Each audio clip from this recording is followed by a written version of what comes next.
હવે આપણે વિડીયોની શરૂઆત કરીશું. તો પહેલા પ્રશ્નની વાત કરીશું. ગાણિતિક સંકલ્પના વિકાસનું પ્રથમ પગથિયું કયું છે? તો જવાબ હશે અદ્યતયાઓને તત્પર કરવા. પ્રશ્ન નંબર 2, પ્રકલ્પ પદ્ધતિના સોપાનોમાં પ્રથમ સોપાન કયું છે? તો જવાબ આવશે યોગ્ય પરિસ્થિતિનું નિર્માણ કરવું. પ્રશ્ન નંબર 3, દ્રઢીકરણનો પાયાનો સિદ્ધાંત શું છે? તો જવાબ આવશે યાંત્રિકતા વગર કોઈ એક ગાણિતિક પ્રક્રિયા જુદી જુદી પરિસ્થિતિમાં વખતો વખત કરવી. પ્રશ્ન નંબર 4, આસુબેલના મતે 4 પ્રકારના અધ્યયનમાંથી શ્રેષ્ઠ કયું ગણાય છે? તો જવાબ આવશે અર્થપૂર્ણ અધ્યયન. પ્રશ્ન નંબર 5, સ્ટીવન્સના પ્રકલ્પને કયા કાર્ય તરીકે ઓળખાવે છે? તો જવાબ આવશે કુદરતી પર્યાવરણમાં પાર પાડવામાં આવતા સમસ્યાત્મક કાર્ય તરીકે.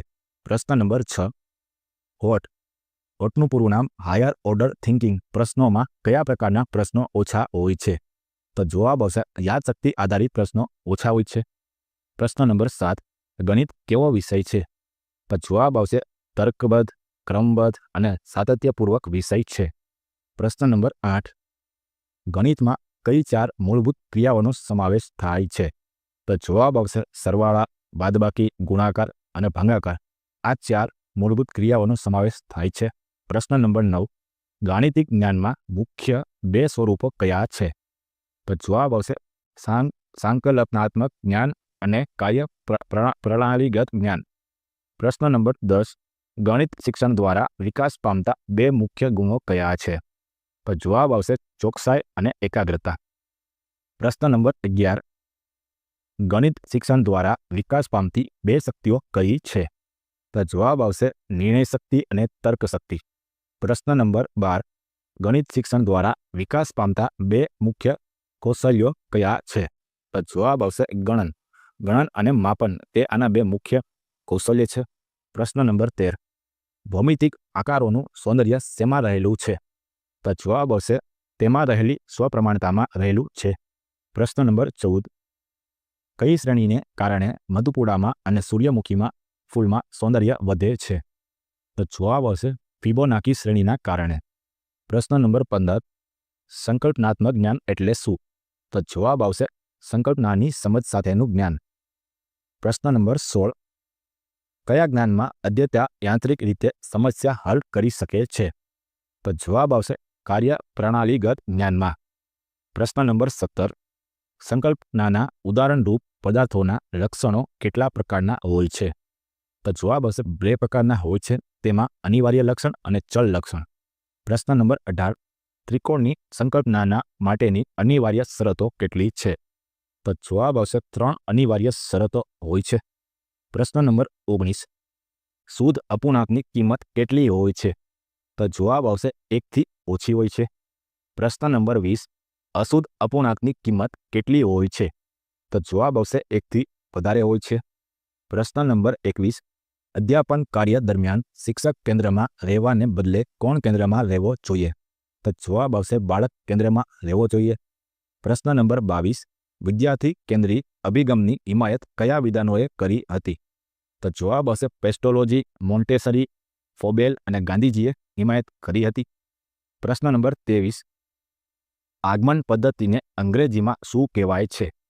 તો જવાબ આવશે ઇન્ડક્ટિવ મેથડ કહેવામાં આવે છે. પ્રશ્ન નંબર 24, નિગમન પદ્ધતિને અંગ્રેજીમાં શું કહેવાય છે? તો જવાબ આવશે ડિડક્ટિવ મેથડ કહેવામાં આવે છે. પ્રશ્ન નંબર 25, આગમન પદ્ધતિમાં કઈ તરફ જવાનું હોય છે? તો જવાબ આવશે વિશેષ પરથી સામાન્ય અથવા મૂર્ત તરફ જવાનું હોય છે. પ્રશ્ન નંબર 26, આગમન પદ્ધતિના સોપાનોમાં 4થું સોપાન કયું છે? તો જવાબ આવશે અલગ તારવેલા ઘટકોના આધારથી સામાન્યીકરણ. પ્રશ્ન નંબર 27, નિગમન પદ્ધતિ કઈ પદ્ધતિની પૂરક પદ્ધતિ છે?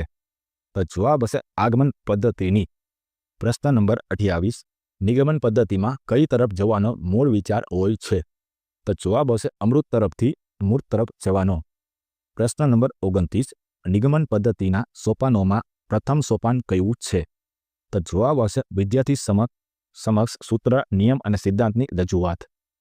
પ્રશ્ન નંબર 30, પૃથ્થકરણ પદ્ધતિમાં કઈ તરફ જવાનું હોય છે? તો જવાબ આવશે અજ્ઞાત તરફથી જ્ઞાત તરફ જવાનું હોય છે? પ્રશ્ન નંબર 31, કઈ પદ્ધતિ પૃથ્થકરણની પૂરક પદ્ધતિ છે? તો જવાબ આવશે સહયોગીકરણ પદ્ધતિ. પ્રશ્ન નંબર 32, સહયોગીકરણ પદ્ધતિમાં કઈ તરફથી કઈ તરફ જવાનું હોય છે? તો જવાબ હશે જ્ઞાત પરથી અજ્ઞાત પર જવાનું હોય છે.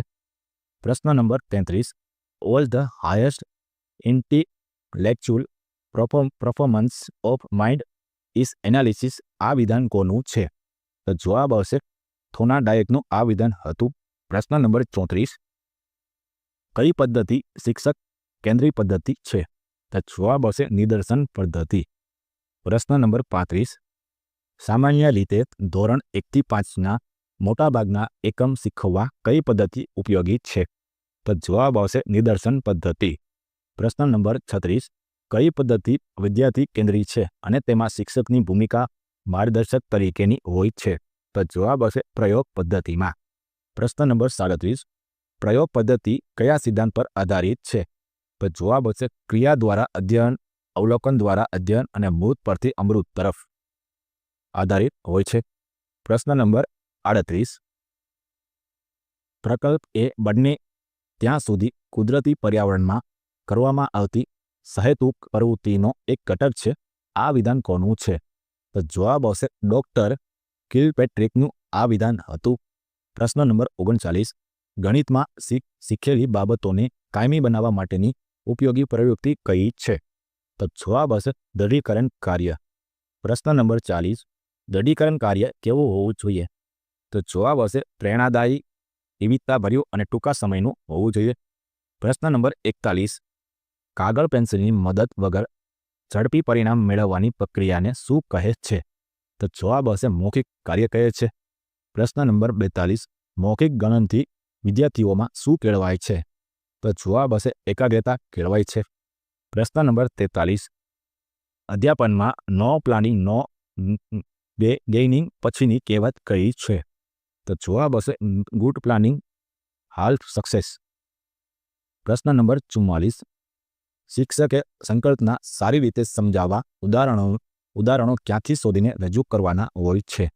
તો જવાબ આવશે વિદ્યાર્થીઓના આસપાસના પર્યાવરણમાંથી. પ્રશ્ન નંબર 45, સંખ્યા જ્ઞાનની શરૂઆત કરતા પહેલા કયા ખ્યાલનો સ્પષ્ટ કરાવવામાં આવે છે? તો જવાબ આવશે સરખામણીનો ખ્યાલ. તેમાં વધારે ઓછું, નાનું મોટું, ઊંચું નીચું અને જાડું પાતળુંનો સ્પષ્ટ ખ્યાલ કરાવવામાં આવે છે. પ્રશ્ન નંબર 46, વિશ્વમાં વપરાતી સંખ્યાલેખન પદ્ધતિની શોધ ક્યાં થયેલી છે? તો જવાબ આવશે ભારતમાં થયેલી છે. પ્રશ્ન નંબર 47, સંખ્યાલેખન પદ્ધતિને કઈ પદ્ધતિ તરીકે ઓળખવામાં આવે છે? તો જવાબ આવશે દશાંકી પદ્ધતિ તરીકે ઓળખવામાં આવે છે. પ્રશ્ન નંબર 48, દશાંકી પદ્ધતિમાં કયા અંકોનો ઉપયોગ થાય છે? તો જવાબ આવશે 1, 2, 3, 4, 5, 6, 7, 8, 9 અને 0નો સમાવેશ થાય છે. પ્રશ્ન નંબર 49, સંખ્યામાં એકમના સ્થાનથી ડાબી તરફ જતા સ્થાન કિંમત કેટલા ગણી વધતી જાય છે? તો જવાબ આવશે 10 ગણી વધતી જાય છે. પ્રશ્ન નંબર 50, નાની સંખ્યા માટેનો સંકેત કયો છે? તો જવાબ આવશે લેસ ધેન. પ્રશ્ન નંબર 51, મોટી સંખ્યા માટેનો સંકેત કયો છે? તો જવાબ આવશે ગ્રેટર ધેન. પ્રશ્ન નંબર 52, ચડતો ક્રમ એટલે કઈ તરફથી કઈ તરફ જવું? તો જવાબ આવશે નાની સંખ્યાથી મોટી સંખ્યા તરફ. પ્રશ્ન નંબર 53, ઉતરતો ક્રમ એટલે કઈ તરફથી કઈ તરફ જવું? તો જવાબ આવશે મોટી સંખ્યાથી નાની સંખ્યા તરફ. પ્રશ્ન નંબર 54, સરવાળાની શરૂઆત કયા સ્થાનથી થાય છે? તો જવાબ આવશે એકમના સ્થાનથી થાય છે. પ્રશ્ન નંબર 55, સરવાળામાં વૃદ્ધિને ક્યાં લખવામાં આવે છે? તો જવાબ આવશે દશકના સ્થાનેથી સૌથી ઉપરની વૃદ્ધિ તરીકે. પ્રશ્ન નંબર 56, બાદબાકી એ કઈ ક્રિયા કરતા ઉલટી પ્રક્રિયા છે? તો જવાબ આવશે સરવાળા કરતા ઉલટી પ્રક્રિયા છે. પ્રશ્ન નંબર 57, મોટી સંખ્યામાંથી નાની સંખ્યા બાદ કરવી તે સ્પષ્ટ કરવા શાની જરૂર પડે છે? તો જવાબ આવશે મૂર્ત અનુભવોની જરૂર પડે છે. પ્રશ્ન નંબર 58, બાદબાકીમાં દસકા વગરની અને દસકાવાળી બાદબાકીની સમજ સ્પષ્ટ કરવા કયું સાધન ઉપયોગી છે? તો જવાબ આવશે મણકા ગોળી. પ્રશ્ન નંબર 59, ગુણાકાર એક કયો સરવાળો છે? તો જવાબ આવશે પુનરાવર્તિત સરવાળો છે. પ્રશ્ન નંબર 60 ઘડિયાળ આત્મસાત કરાવવા કયા સૂત્રનો ઉપયોગ થાય છે? તો જવાબ હશે મૂર્ધથી અમૃત તરફ. પ્રશ્ન નંબર 61 ગુણાકારમાં કયા ગુણધર્મનો ઉપયોગ થાય છે? તો જવાબ હશે વિભાજનના ગુણધર્મનો ઉપયોગ થાય છે. પ્રશ્ન નંબર 62 ભાગાકાર એક ગુણાકાર કરતા કેવી પ્રક્રિયા છે? તો જવાબ હશે ઉલટી પ્રક્રિયા છે. પ્રશ્ન નંબર 63 ભાગાકાર એટલે કઈ પુનરાવર્તિત ક્રિયા છે? તો જવાબ હશે પુનરાવર્તિત બાદબાકી છે. પ્રશ્ન નંબર 64 ભાગાકારની ક્રિયા ભાજ્ય સંખ્યાના કઈ બાજુ પ્રથમ સ્થાનથી શરૂ કરાય છે? તો જવાબ હશે ડાબી બાજુના પ્રથમ સ્થાનથી. પ્રશ્ન નંબર 65 વ્યવહારિક કોયડાઓના ઉકેલ માટે કઈ પદ્ધતિ વધુ ઉપયોગી બને છે? તો જવાબ આવશે પૃથ્થકરણ અને સંયોગીકરણ પદ્ધતિઓ. પ્રશ્ન નંબર 66 અપૂર્ણાંકની સંકલ્પનાના સ્પષ્ટ કરવા વસ્તુના ભાગ કેવા હોવા જોઈએ? તો જવાબ આવશે સરખા ભાગ હોવા જોઈએ. પ્રશ્ન નંબર 67 90 ડિગ્રી માપનના ખૂણાને શું કહે છે? તો જવાબ આવશે કાટખૂણો કહે છે. પ્રશ્ન નંબર 68 કાટખૂણા કરતાં નાના ખૂણાને શું કહે છે? તો જવાબ આવશે લઘુકોણ કહે છે. કાટખૂણા કરતાં મોટા ખૂણાને શું કહે છે? તો ગુરુકોણ કહે છે. પ્રશ્ન નંબર 70 નિયમિત આકારો શેનો ભાગ છે? તો જવાબ આવશે સમતલનો ભાગ છે. પ્રશ્ન નંબર 71 નિયમિત ઘનાકૃતિઓ શેનો ભાગ છે? તો જવાબ આવશે અવકાશનો ભાગ છે. પ્રશ્ન નંબર 72 સરખા માપનના ચોરસ પુઠ્ઠાની એકબીજા પર થપ્પી કરતા કયો ઘનાકાર રચાય છે? તો જવાબ આવશે સમઘન. પ્રશ્ન નંબર 73 1 રૂપિયાના વર્તુળાકાર સિક્કાની થપ્પી કયો ઘનાકાર દર્શાવે છે? તો જવાબ આવશે નળાકાર દર્શાવે છે. પ્રશ્ન નંબર 74 દ્વિપરિમાણીય આકૃતિમાં ત્રીજું પરિમાણ કૌંસમાં ઊંચાઈ જાડાઈ ઉમેરાતા શું રચાય છે? તો જવાબ આવશે ઘનાકાર. પ્રશ્ન નંબર 75 માપપટ્ટી એ શાના માપન માટેનું સાધન છે? તો જવાબ હશે લંબાઈના માપન માટેનું સાધન છે. પ્રશ્ન નંબર 76 પ્રાથમિક કક્ષાએ અભ્યાસક્રમમાં માપનના કયા એકમોનો સમાવેશ થાય છે? તો જવાબ આવશે સમય, નાણાં, વજન, ગુંજાશ, લંબાઈ અને ક્ષેત્રફળનો સમાવેશ થાય છે. પ્રશ્ન નંબર 77 ઘડિયાળના ચાંદાની મદદથી 1 કલાક બરાબર કેટલી મિનિટ થાય છે? તો જવાબ આવશે 60 મિનિટ થાય છે. પ્રશ્ન નંબર 78 ભારતનું ચલણી નાણું કયું છે? તો જવાબ આવશે રૂપિયો. પ્રશ્ન નંબર 79 વજન માપવા માટેનું સાધન કયું છે? તો જવાબ આવશે રાજવું. પ્રશ્ન નંબર 80 વજનનો મોટો એકમ કયો છે? તો જવાબ આવશે કિલોગ્રામ. પ્રશ્ન નંબર 81 1 કિલોગ્રામ બરાબર કેટલા ગ્રામ? તો જવાબ આવશે 1000 ગ્રામ. પ્રશ્ન નંબર 82 ગુંજાશ માપવા માટેનું સાધન કયું છે? તો જવાબ આવશે માપિયા. પ્રશ્ન નંબર 83 ગુંજાશનો મોટો એકમ કયો છે? તો જવાબ આવશે લીટર. પ્રશ્ન નંબર 84 1 લીટર બરાબર કેટલા મિલીમીટર થાય છે? તો જવાબ આવશે 1000 મિલીમીટર થાય છે. પ્રશ્ન નંબર 85 લંબાઈના માપનનો મોટો એકમ મીટર બરાબર કેટલા સેન્ટીમીટર? તો જવાબ આવશે 100 સેન્ટીમીટર. પ્રશ્ન નંબર 86 પરિમિતિ એટલે શું? તો જવાબ આવશે બાંધ આકૃતિની બધી બાજુઓના માપનનો સરવાળો. પ્રશ્ન નંબર 87 ક્ષેત્રફળ એટલે શું? તો જવાબ આવશે આકૃતિએ સમતલમાં રોકેલી જગ્યાનું માપ. પ્રશ્ન નંબર 88 ક્ષેત્રફળનો એકમ શું છે? તો જવાબ આવશે ચોરસ સેન્ટીમીટર કે ચોરસ મીટર.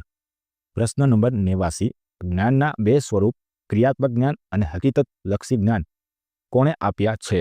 તો જવાબ આવશે જીન પિયાજે આપ્યા છે. પ્રશ્ન નંબર 90 પિયાજેના મતે મૂર્ત માનસિક ક્રિયાઓનો તબક્કો કઈ ઉંમરનો છે? તો જવાબ આવશે 7 થી 11 વર્ષનો. પ્રશ્ન નંબર 91 પિયાજેના મતે કયા તબક્કા દરમિયાન સાતત્યનો ખ્યાલ વિકસે છે? તો જવાબ આવશે મૂર્ત માનસિક ક્રિયાઓનો તબક્કો એટલે કે 7 થી 11 વર્ષનો.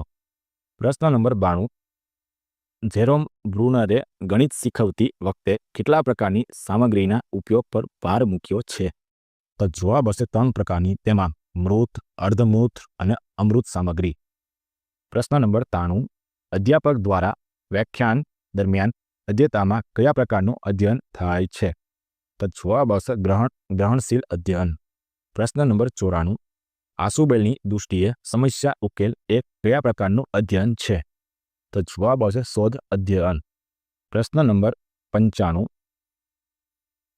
સમજ્યા વગર વિષય વસ્તુને યાદ રાખવાનો આગ્રહ રખાય ત્યારે થતું અધ્યયન કયું છે?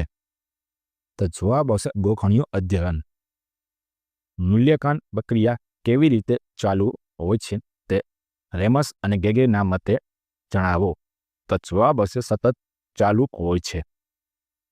પ્રશ્ન નંબર 97. શિક્ષકે રચેલી કસોટીના મુખ્ય 2 વિભાગો કયા છે? તો જવાબ આવશે મુક્ત ઉત્તરવાળી કસોટી અને નિશ્ચિત ઉત્તરવાળી કસોટી. પ્રશ્ન નંબર 98. કસોટીમાં પ્રશ્નોના ઉત્તરો આપી દીધેલ હોય છે અને વિદ્યાર્થીઓ યોગ્ય વિકલ્પ શોધવાનો હોય છે. તો જવાબ આવશે નિશ્ચિત ઉત્તર પ્રશ્નો,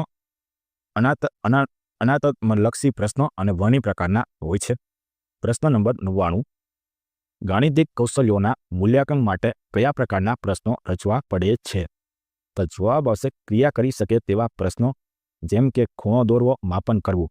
પ્રશ્ન નંબર 100. ગણિતનો શિક્ષક પ્રથમ કયો શિક્ષક છે? તો જવાબ આવશે ભાષાનો શિક્ષક છે.